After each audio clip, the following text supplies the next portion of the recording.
Hello there.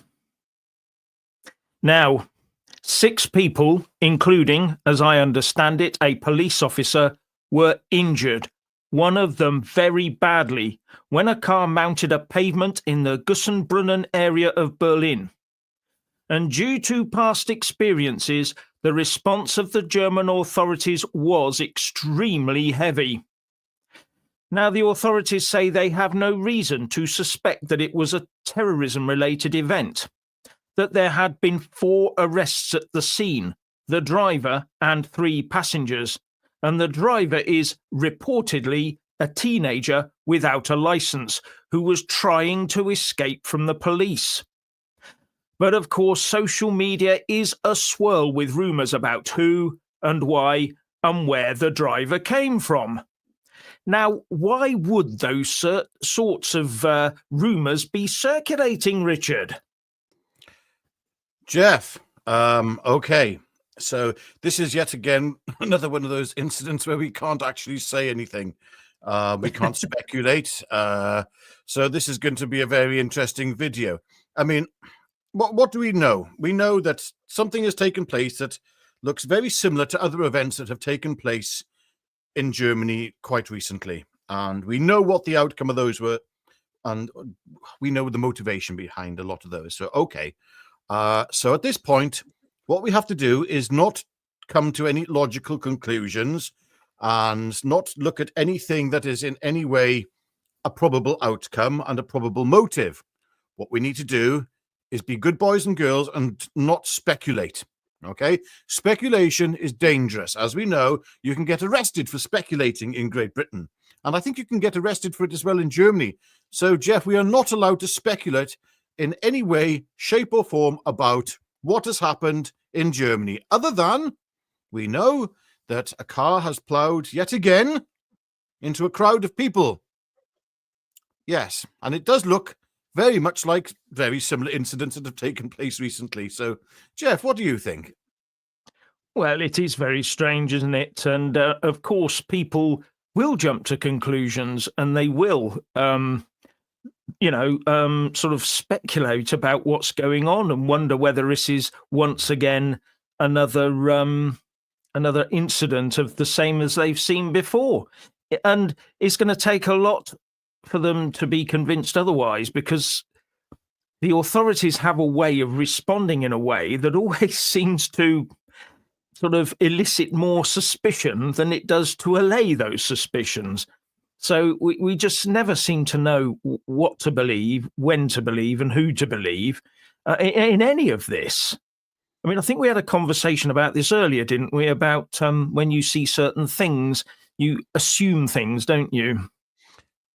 Yes. But I think the point here is, we'll get onto that in a moment, Jeff.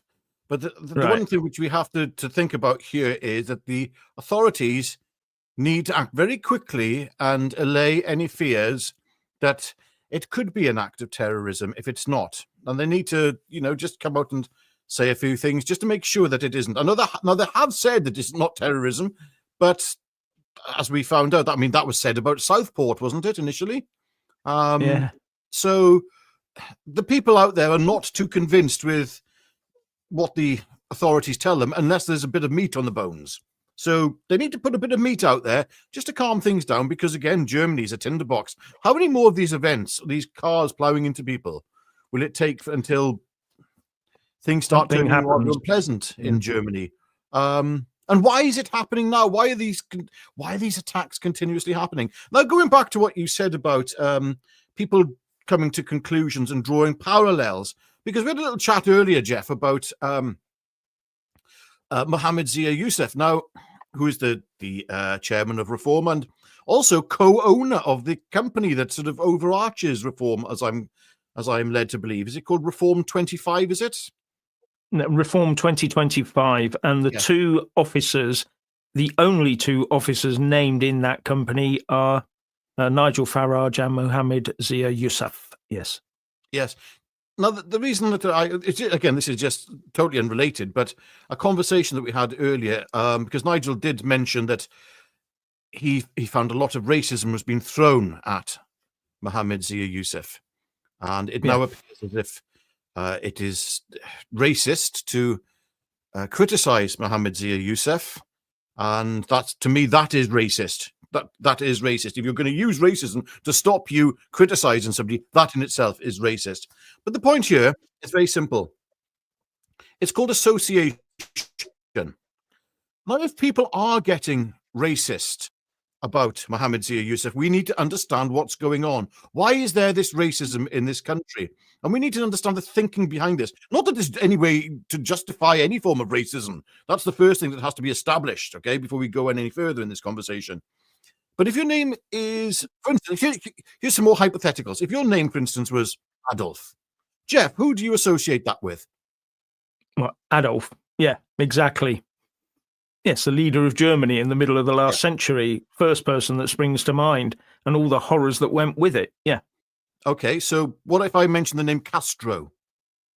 Oh, yes, the leader of Cuba straight away. Yeah, and what he did, and some of what he did wasn't so very nice either. Okay, so there's connotations attached to names, correct? Yeah, like Stalin. Yeah. Mm, yeah. Okay. So what connotations are there for the name, for most people in this country, for the name Mohammed? Now, is this none, why? Because that would be totally racist. Exactly. Yeah. And that's why they don't use the name Mohammed Zia Youssef to describe them. They call him Zia Youssef within the party, because we have racism, we have Islamophobia, but now there may be something new, Jeff, which you mentioned earlier, which is nameism. Yeah, nameism, yeah. That could be a new thing, and we have to be very careful about this.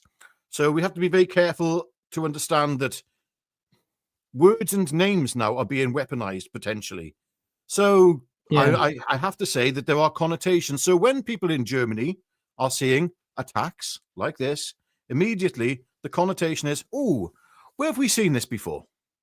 Where have we seen this before? Jeff? Yeah.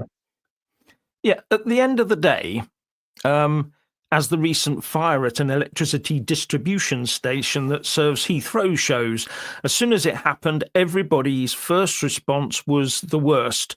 It was either going to be terror-related or Russian involvement. It could never, ever be an accident.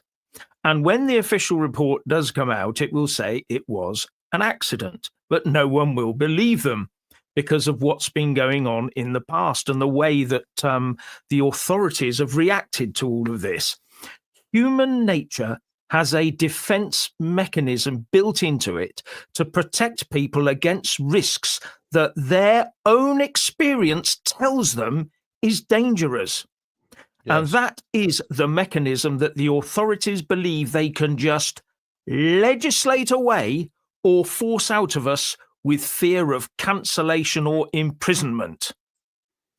Now, during wars and times of internal strife in the past, we have been told to be suspicious and cautious and report everything to the authorities, especially in the Second World War and in the Troubles. Yes, you remember that? We were all told to keep an eye out, report anything we didn't like. But now the internationalists are trying to drive that out of us. We must, by law, totally trust everyone and not offend them. But all that does is just makes it worse. It makes us more suspicious, makes us more fearful and more phobic, should I say.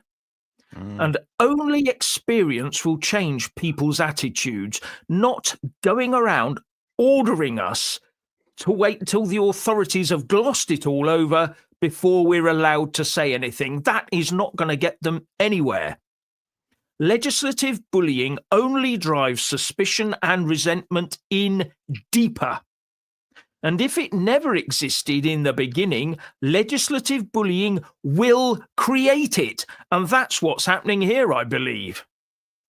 And why do we assume all newcomers will be offended by our customs and practices, but we in the UK cannot be offended by anything anyone else does? Isn't that a form of racism in its own right, thinking that these poor people who come here will be offended because they're somehow lesser than we are?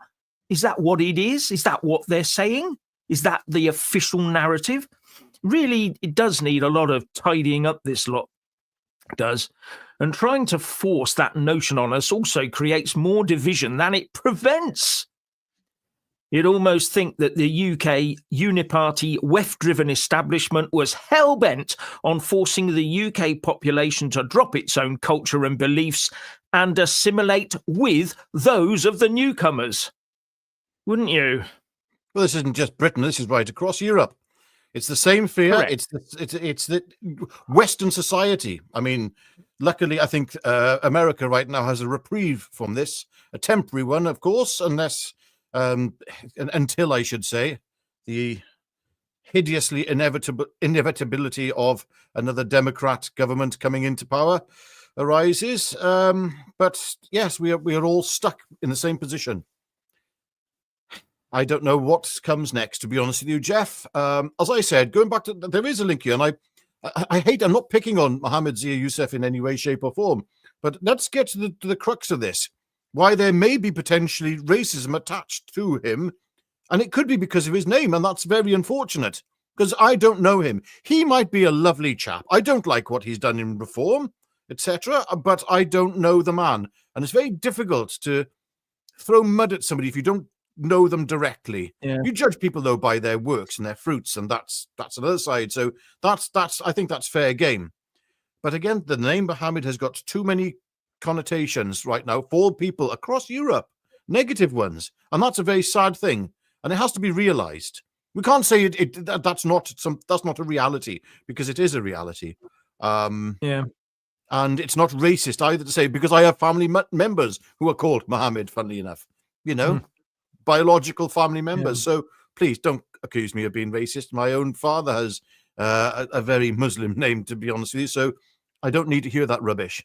I don't need to hear racism thrown at me or Islamophobia thrown at me. This is about a real conversation. We should be able to debate these things in a free society. This is, and I have to repeat, not Islamophobia. But these are the things going through people's minds. As soon as we see an event like what's just taken place in Germany, and if the authorities do not act quickly to identify the perpetrator, when there have been so many similar attacks committed by people of the Muslim faith, then, well, yeah. That's what you have to expect from the public, their response. Yeah. Punctofino has just said, Jeff, did you get psyoped for £25 by Reform? Funny you should say that. I've never joined Reform. I've never paid them a penny. However, I did get an invite to their next big bash. Is it this weekend? Just came unexpectedly through the email system, and I thought, where did that come from? Someone's been kind enough to buy me a ticket or something. I don't know how much it costs, but trouble is, it's a waste of money because I'm not going. Well, that's it, Jeff, because you and I have decided on a few occasions that we have to remain neutral politically, even though there are political parties that we favour. To be able to do what we do properly, we have to say, okay, we've got another 4 years until the next general election. All right. So it's not up to us to decide how people should vote. We can be commentators on it. It's up to the political parties themselves to get their acts together. Reform, get your act together. Nigel Farage, get your act together. Get your party together.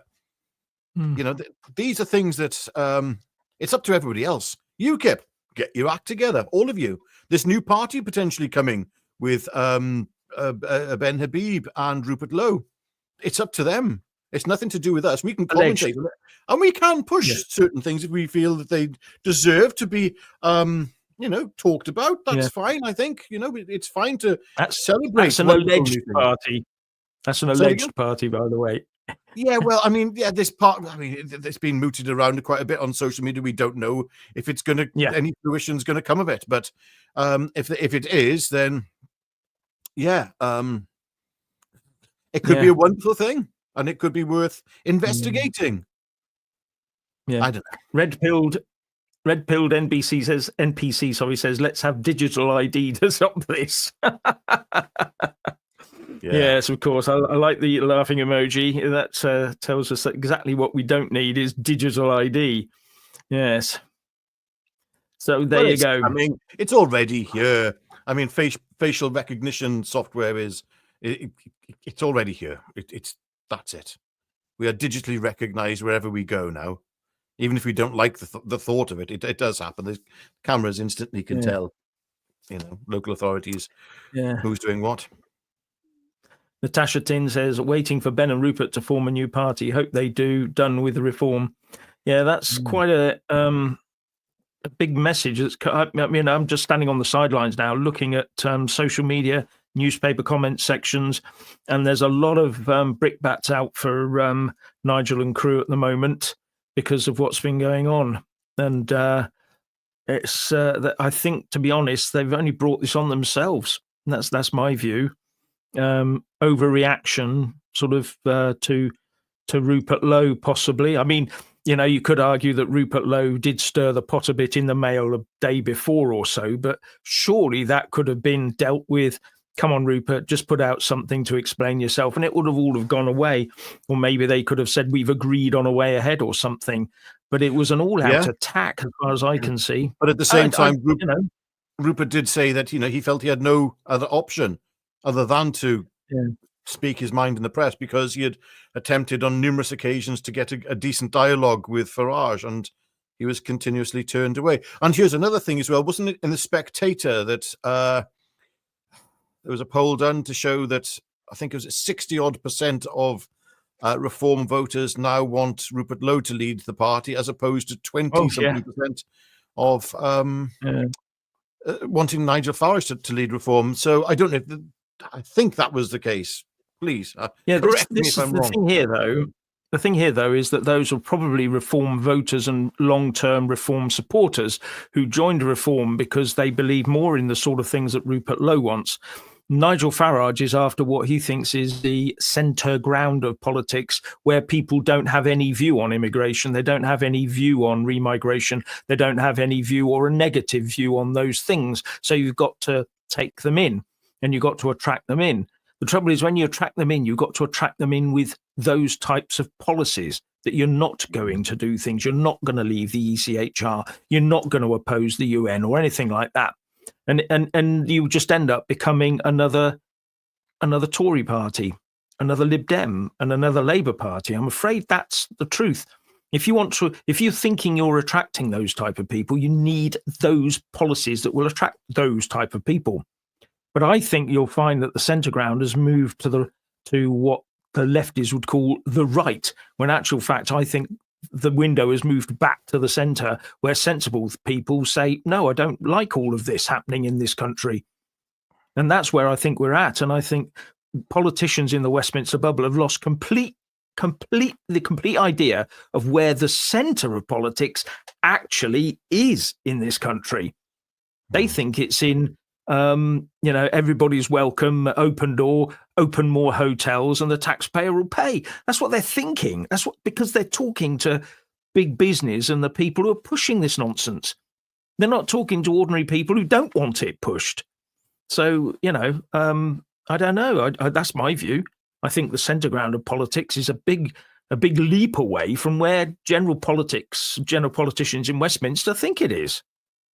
Just my view. Very, very, very good point there, Jeff. I mean, the latest candidate for this by-election, I mean, she has been previously attending events and supporting, I believe, again, correct me if I'm wrong, welcoming refugees into Britain.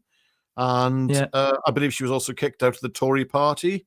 And and yet this is who Nigel Farage says is an excellent candidate, and has been well and truly vetted through the new Reform vetting system, because we don't want any of these nationalities coming through. Did that vetting occur before or after her X account suddenly disappeared? Oh, I didn't know. She was a JP as well. She sort of ticks all those middle class boxes.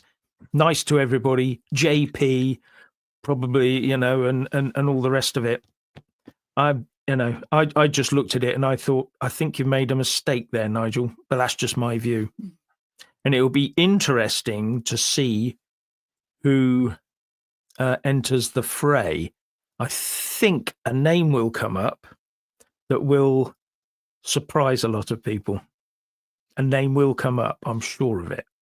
I'm not going Okay. to say any more, Okay. but I Interesting. I have had a rumor that an interesting name will be stepping forward with an interesting association behind it. Hmm. Oh, Watch Jeff, and you see. tease us. You tease us, you awful human being. I mean, this lady anyway, she's probably a lovely lady. Yes, Who's probably is actually. Yes, yeah, this agree. reform candidate.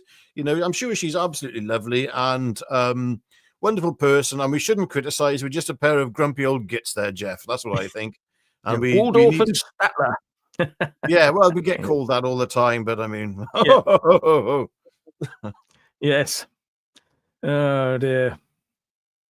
I mean, this is a common sentiment from Maisie. I'm sick of going to work to pay for the upkeep of newcomers that do not belong here. Yeah, some don't and some do.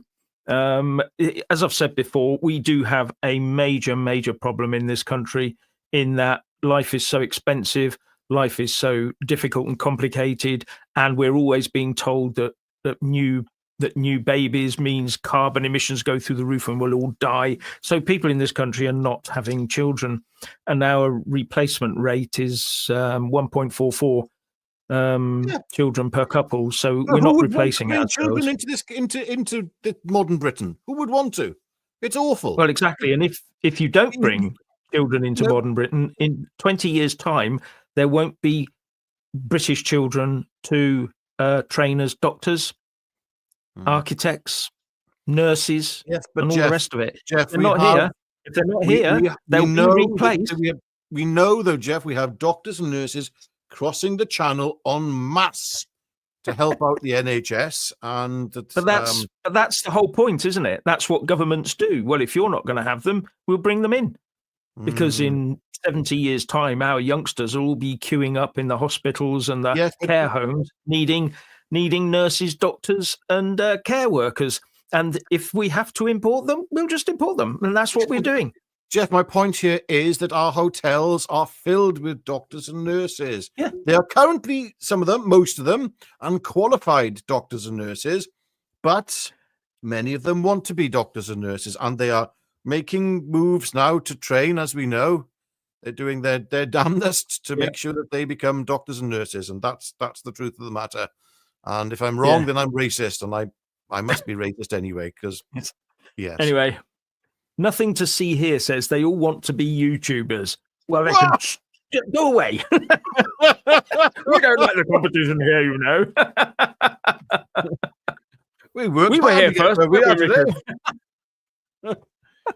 Actually, it's quite funny. The YouTubers are coming out from everywhere. It's amazing how the proliferation of the whole YouTube sphere and the TikTok sphere and all the rest of it, and Twitter. It's absolutely exploding. Every time you go online, you see a new one has appeared from somewhere. So yeah, it's a good thing. Happening. I mean, it's good because at the end of the day, the best rise to the top. That's the way. It's a meritocracy on YouTube eventually. Mind you, the algorithm has been playing other games of late. So yeah, it does. Yeah. As I say, it's not so much the best rise to the top. It's the blandest ones will always survive. Hang on 2 seconds. Diane's has to comment. Richard, they are nearly all men. You also need women to have babies. Nonsense.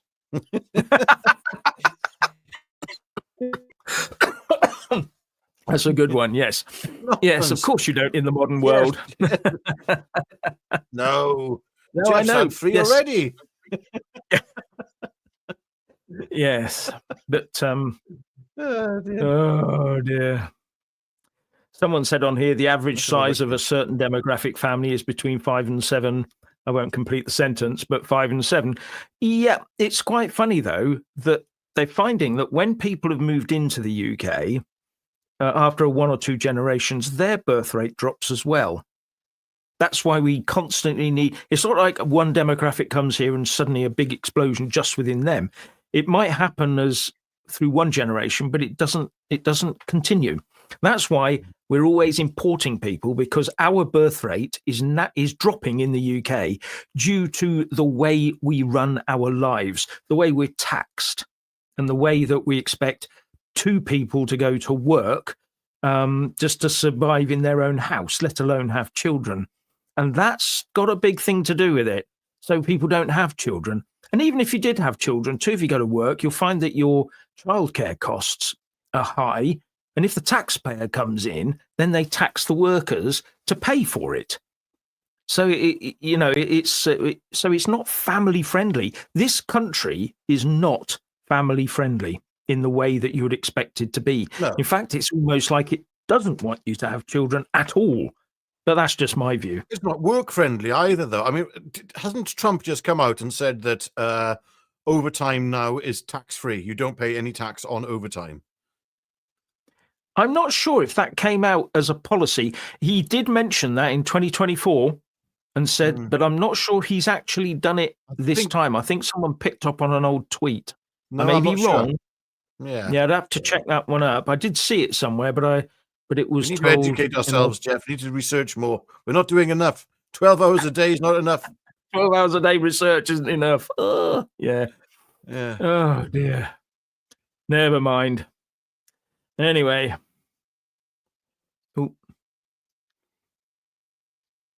Oh, dear. Right. Anyway, I think we've said enough on this particular subject. We started off with an event in Berlin, and my view there is that the authorities need to step in with a much more accurate information as soon as they've got it, and get it out there, and not try to manufacture it or try to massage it to make it more palatable. Once we get the idea that we're being told the truth, then we can make proper decisions about how we run the country. At the moment, what's happening is they're trying to massage it all into good. Everything's good. Everything's good. Nothing's bad. Everything's good. Don't worry. But we can see. It doesn't pass the sniff test. So I personally, having looked at the reports, I think this one was a young lad who shouldn't have been driving. But that's just my view. Something else could turn out later on as the reports come out, as they did in Southport. But who knows? We just don't trust anybody these days. Can't trust anybody. Exactly. We don't trust anyone, and there's not enough transparency from the authorities here or in Germany or elsewhere in Western Europe, Western society, Western civilization. It's pretty dark, to be honest with you, what's going on. And it would be nice to trust the authorities again. It would. Yes, it would. Yeah. Anyway, I think we've said enough on this. And I just want... So before I say anything, Richard is going to jump in with the usual... Okay, right. Ladies and gentlemen, I need you to do something for me. I need you to press the like button on this video and also subscribe to the channel. Once you have clicked the subscribe button, click the all option with that little bell. That way, you get a notification every time we put up a new video. So, Jeff now has to say goodbye. Thank you, by the way. So, on that note, it's goodbye from me. And it's goodbye from him. Goodbye. Goodbye.